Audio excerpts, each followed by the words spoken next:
Hello and welcome to JULABO. My name is Alex and today I will show you how easy it is to use the different active interfaces of our MAGIO circulators. For this, you can use the so-called watchdog function.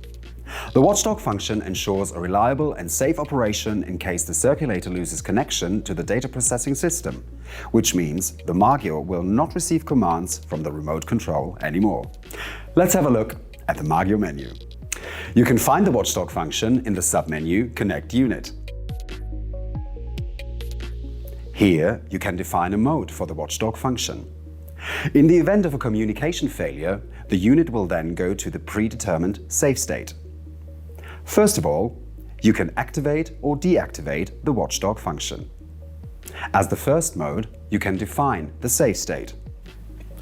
Alternatively, you can set the unit to switch into standby mode. Or you can set the unit to go to a certain set point and then switch to the standby mode. As next step, you set the timeout. The timeout defines the duration until the actual start of the watchdog function. For example, 30 seconds without receiving any command. Then you can define the set point, which will be active in the event of failure, in order to bring the unit into a safe condition. Using the function restart mode, you can select then when the MAGIO should return to its original operating stages. Either when all commands are received correctly again, or when the setpoint command is received again.